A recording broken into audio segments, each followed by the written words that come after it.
అందరికీ నమస్కారం. శ్రీనివాస్ చెప్పే కథలకు మీ అందరికీ స్వాగతం. ఇప్పుడు మనం వినబోయే కథ సీరియల్ ఒక ఇల్లాలి కథ రెండవ భాగం. రచన జిఎస్ లక్ష్మి గారు. మరి కథలోకి వెళ్దామా? ఠంగున కొడుతున్న గడియారం గంటలకి పాత జ్ఞాపకాల్లోంచి ఈ లోకంలోకి వచ్చింది స్వరాజ్యం. టైం చూస్తే 11.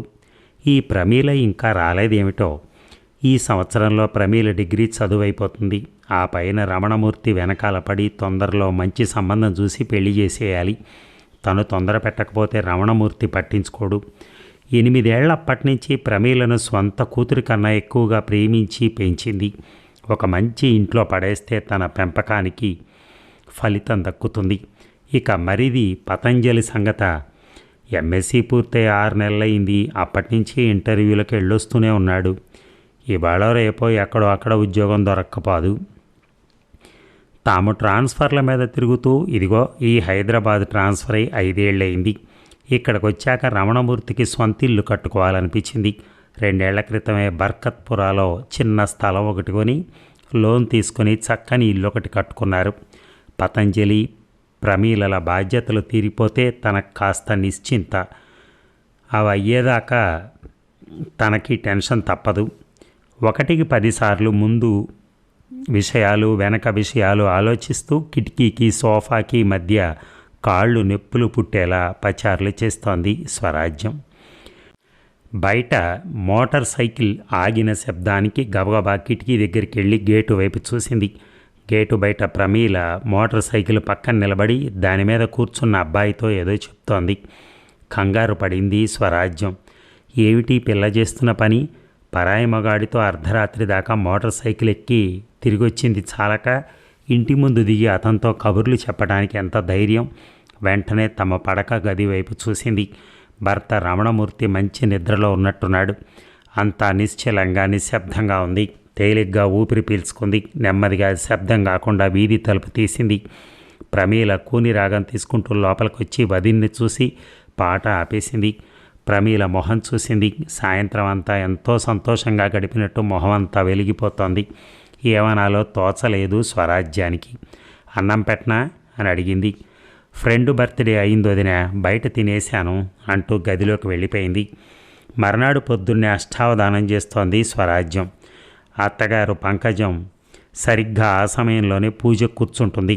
కాస్త ముందుగాను చేసుకోదు, మరో 10 నిమిషాల తర్వాత చేసుకోదు. ఉన్న 7 వారాల్లోనూ ఒక్కొక్క వారం ఒక్కొక్క దేవుడికి నైవేద్యం పెడుతుంది ఆవిడ.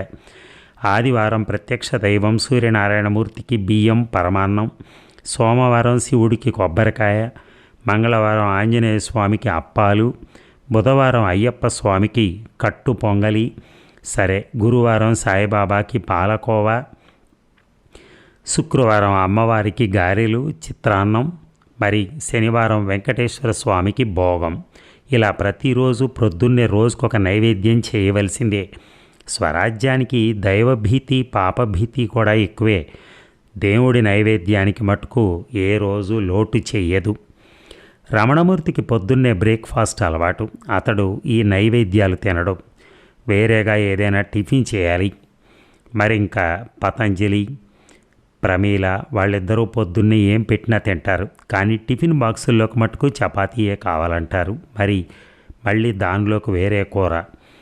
ఇలా ఇంట్లో తిండి తిప్పలకి ఎవరి టైం టేబుల్ వాళ్ళదే. వాళ్ళ నలుగురికి ఎవరికి ఏ టైంకి ఏది కావాలో ఆలోచించి తయారు చేసి పెట్టే ఆధునిక అన్నపూర్ణ స్వరాజ్యం మాత్రం ఏ పూట చేసుకున్నది ఆ పూట తినదు. మధ్యాహ్నం 12 దాటాక ముందు రోజు మిగిలిందేమిటో అది తినేసి కాస్త మజ్జిగ అన్నం తినేస్తుంది. ఇవాళ చేసినవి మళ్ళీ ఎవరైనా వచ్చి అడుగుతారేమోనని అట్టే పెడుతుంది. కాస్త రెస్ట్ తర్వాత మళ్ళీ పని చేసుకోవాలి కదా, కడుపు నిండా తింటే పని చేయలేనేమోననే భయంతో కొంచెమే తింటుంది. రాత్రి మళ్ళీ అందరూ తిన్నాక మర్నాటికి బాగుండేవి ఫ్రిడ్జ్లో దాచి పాడైపోతాయి అనుకున్నవి తను తింటుంది. వీళ్లకు కావాల్సినట్టు ఇన్ని రకాలు చేసి పెడుతున్నా కూడా ఇంట్లో ఉన్న 4 మనుషుల్లో ఒక్కరైనా నువ్వు తిన్నావా అని స్వరాజ్యాన్ని ఎప్పుడూ అడిగిన పాపాన పోలేదు. బహుశా అలా అడగాలనే ఆలోచన వాళ్ళకు వచ్చి ఉండకపోవచ్చు. వాళ్ళ మాట సరే, అసలు అలాంటి ఆలోచన స్వరాజ్యానికి రాలేదు. ఎందుకంటే ఆమె పెరిగిన వాతావరణం అలాంటిది. భర్త దేవుడు అత్త ఆడపడుచులకు ఎదురు చెప్పకూడదు, మరిది మరిదిని సొంత తమ్ముడు కన్నా ఎక్కువగా చూసుకోవాలి, ఇంట్లో మాట బయటికి రాకుండా ఆడది ఎంత ఓర్పుగా ఉంటే అంతటి ఉత్తమ ఇల్లాలనిపించుకుంటుందనే లాంటి మాటలని బాగా వంట పట్టించుకుంది. అందులోనూ స్వరాజ్యం మేనత్త మొగుడిని వదిలేసి పుట్టింట్లో ఉండటం వల్ల నలుగురిలో తేలిక పడిపోవటం, తండ్రి స్వతంత్రం కోసం ఇల్లు వదిలిపోవటంతో ఒంటరిదైన తల్లి పడిన కష్టాలు ఇవన్నీ కలిసి ఆమెలో కాపురం అనేదాన్ని, ఎన్ని కష్టాలు పడ్డా నిలబెట్టుకోవాలనే భావాన్ని పెంచి పోషించాయి. అందుకే తనొక సబార్డినేట్ అనుకుంటూ ఉంటుంది. భర్త అధికారి, కింద ఉద్యోగి తప్పు చేస్తే అధికారి మందలించడు.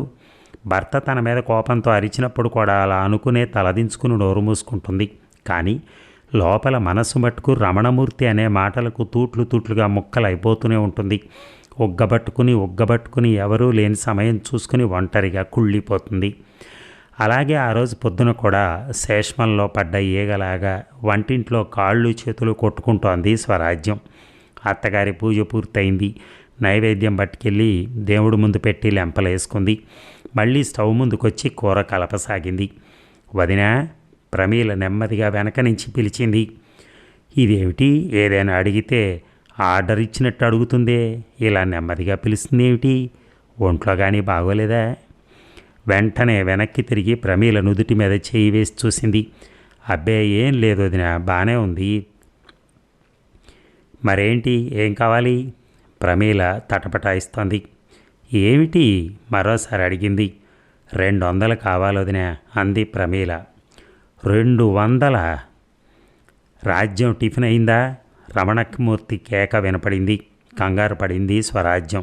గబగబా టిఫిన్ డైనింగ్ టేబుల్ మీద సర్దింది. రమణమూర్తి అలవాటుగా ఒక మూల వైపు ఉన్న కుర్చీలోనే కూర్చుంటాడు. అటు ఇటు ఉన్న కుర్చీలు అతను వచ్చేటప్పటికి కాస్త దూరంగా జరిపి ఉంచాలి. అతని చేతులు విసురుకుంటూ వస్తాడు. కుర్చీలు దగ్గరగా ఉంటే అతని చేతులకు దెబ్బలు తగులుతాయి. అందుకే అటు ఇటు ఉన్న కుర్చీలు దూరంగా జరిపింది రాజ్యం. ఇక రమణమూర్తి టిఫిన్ తిని వెళ్ళేదాకా స్వరాజ్యానికి నిప్పుల మీద నిలబడ్డట్టే ఉంటుంది. సాధారణంగా ఏమీ కామెంట్ చేయడు, కానీ అతని బుద్ధి మాత్రం ఎప్పుడూ ఎదుటి వాళ్లలో ఉన్న తప్పులేమిటా అని శోధిస్తూనే ఉంటుంది. ఒకసారి ఏదైనా లోపం అతని దృష్టిలో కనపడితే మాత్రం ఇంకా అతని నోటికి అడ్డు ఆపు ఉండదు. ఆ కామెంట్ టిఫిన్ బాగా వచ్చిందా లేదు అన్న దాని మీద ఆధారపడి ఉండదు. ఆ రోజు అతని మూడు ఎలా ఉందో దాని మీద ఆధారపడి ఉంటుంది. ఈరోజు స్వరాజ్యం అదృష్టం బాగుంది, ఎటువంటి కామెంట్స్ రాలేదు. రమణమూర్తి ఆఫీస్కి వెళ్ళడానికి తయారవుతుంటే ప్రమీల మళ్ళీ స్వరాజ్యం చెవిలో మొదలెట్టింది. వదిన, అన్నయ్యని అడుగు వదిన. రమణమూర్తిని అడిగే ముందు కారణం తను తెలుసుకోవాలి కదా. అంత డబ్బెందుకు ప్రమీల? ఫ్రెండ్ బర్త్డే వదిన, గిఫ్ట్ కొనాలి గారంగా చెప్పింది. మీ అన్నయ్య అంత డబ్బు ఇవ్వరేమో. ప్లీజ్ వదిన, నువ్వు అడిగితే తప్పకుండా ఇస్తాడు. జంకుతూనే రమణమూర్తిని డబ్బడిగింది స్వరాజ్యం. 200? డబ్బులు అనుకుంటోందా, చెల్ల పెంకులు అనుకుంటోందా? అది ఇలా రమ్మందాన్ని. ఏమే, ఎందుకు నీకు 200? ప్రమీల తలంచుకొని నిలబడింది. పోనీండి, చదువుకునే పిల్లలకి ఏవో ఖర్చులు ఉంటాయి, ఇవ్వచ్చు కదా. ఏ కళనున్నాడో ఎక్కువ మాట్లాడకుండా ఒక 100 మటుకు ప్రమీల చేతిలో పెట్టేసి ఆఫీస్కి వెళ్ళిపోయాడు. ప్రమీల స్వరాజ్యం వెంటపడి బతిమాలి చెల్లించి పొగిడి అన్ని అవస్థలు పడి ఇంట్లో ఖర్చుల కోసం ఇచ్చిన డబ్బులోంచి మరో 100 తీసుకుని, వదిన నాకు ఇవాళ టిఫిన్ బాక్స్ అక్కర్లేదు అంటూ కాలేజీకి వెళ్ళిపోయింది. కాస్త ఊపిరి పీల్చుకున్న స్వరాజ్యం వంటిల్లు శుభ్రం చేసుకోవటంలో మునిగిపోయింది. ఇక పతంజలి ఇంకాసేపట్లో ఊరు నుంచి వస్తాడు. ఇంటర్వ్యూ ఏమైందో అనుకుంటుంది. పంకజం పూజ ముగించి డైనింగ్ టేబుల్ దగ్గర కుర్చీలో కూర్చుని రెండోసారి కాఫీ తాగుతోంది. ప్రమీల గురించి అత్తగారికి చెప్పడానికి ఇదే మంచి సమయం అనుకుంది స్వరాజ్యం. కాస్త భయపడుతూనే మొదలెట్టింది. అత్తయ్య, ఈ మధ్యన ప్రమీలను గమనిస్తున్నారా? ఎందుకు?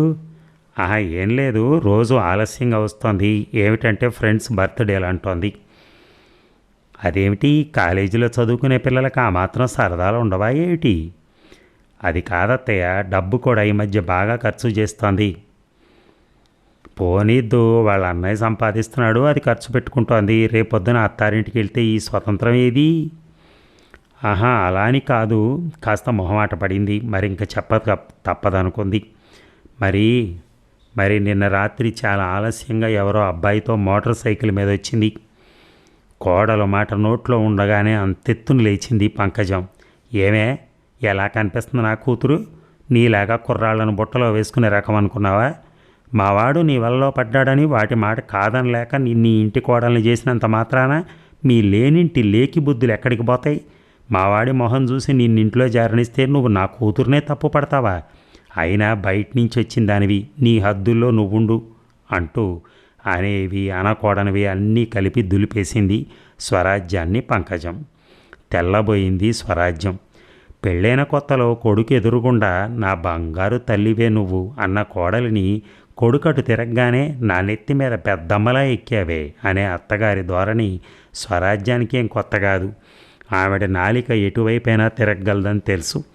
బాగా సంపాదిస్తున్న కొడుక్కి బాగా కట్నం తెచ్చి అమ్మాయిని చేయాలనుకుంది ఆవిడ. కానీ రమణమూర్తి స్వరాజ్యాన్ని చేసుకుంటానని పట్టుబట్టడంతో ఆవిడకి కొడుకు కోసం దిగిరాక తప్పలేదు. పెళ్ళైన కొత్తలో ఈ ధోరణి చాలా ఎక్కువగా ఉండేది. ఈ మధ్య కాస్త తగ్గింది. బహుశా ఇన్నేళ్లలో తన మంచితనం అత్తగారు గ్రహించారు అనుకుంది. అందుకని స్వరాజ్యం ఆ మాటలు మర్చిపోయింది. కానీ మళ్ళీ ఇన్నాళ్లకు ఆవిడ గొంతు లేవటంతో తన స్థానం ఎక్కడో గుర్తు చేసుకుంది. పెళ్ళైన 12 సంవత్సరాలు అయ్యాక కూడా తన సంగతి ఇన్నేళ్ల నుంచి చూస్తూ కూడా అత్తగారు ఇంకా ఆ విషయాలు మర్చిపోకపోవటం ఆశ్చర్యంగా అనిపించింది. ఈ అనుభవంతో స్వరాజ్యానికి ఒక పచ్చి నిజం తెలిసింది. ప్రమీల ఆలనా పాలనా చూడటానికి తను కావాలి. ఏ టైంలో వచ్చినా కావలసినవి అందించడానికి తను కావాలి. ఆమె బట్టల్ని పువ్వులు అవతకటానికి తను కావాలి. ఆమెకు నచ్చిన వంటలు చేసి పెట్టడానికి వంట మనిషిగా తను కావాలి. రెక్కల ముక్కలయ్యేలా తలంట్లు పోయటానికి, అన్నీ అమర్చి కంచాలు అందించడానికి, అన్ని రకాలైన చాకరీలకి తను కావాలి. ఎందుకు? ఆ ఇంటికి బాధ్యత గల పెద్ద కోడలుగా. కానీ అదే బాధ్యతతో ప్రమీల ఇంటికి ఆలస్యంగా వస్తుందని తను చెప్పకూడదు. అప్పుడు తను పరాయి ఇంటిదవుతుంది. వాళ్ళందరూ ఒక్కటైపోతారు. తను వేరే అయిపోతుంది. ఈ తర్కం ఏమిటో ఎంత ఆలోచించినా స్వరాజ్యానికి అంతు చిక్కలేదు. అప్పటి వరకు ఆ ఇంటికి మహారాణి అనుకుంది. వదిన, మాకది కావాలి, ఇది కావాలి, అన్నయ్యతో చెప్పవు అని మరిది ఆడపడుచు తన చుట్టూ తిరుగుతూ ఉంటే తను తనే ఎంతో గొప్పగా భావించుకుంది. విశాల హృదయం ఉంది కనుక వాళ్ళిద్దరినీ ఎంతో ప్రేమతో తన సొంత పిల్లల్లా చూసుకుంటున్నందుకు తనను తానే మెచ్చేసుకుంది. రమణమూర్తి కాదంటున్నా, వాళ్ళ కోరికలు తీర్చడం తన తరం కాదంటున్నా అతని చేత తిట్లు తిని ఏదో విధంగా ఒప్పించి డబ్బు తీసుకొచ్చి వాళ్ళు అడిగినవన్నీ తీర్చేది. అత్తగారు అంతే. ఏదైనా కావలసినప్పుడు ఎంతో ఆప్యాయంగా, అమ్మాయి వాళ్ళు అది కొనుక్కున్నారే, నాకు కూడా బాగుంటుందని రమణమూర్తికి చెప్పు అంటూ తనకు కావలసినవన్నీ స్వరాజ్యం ద్వారా కొడుక్కు చెప్పించి తన పబ్బం గడుపుకునేది. రమణమూర్తి కూడా అంతే.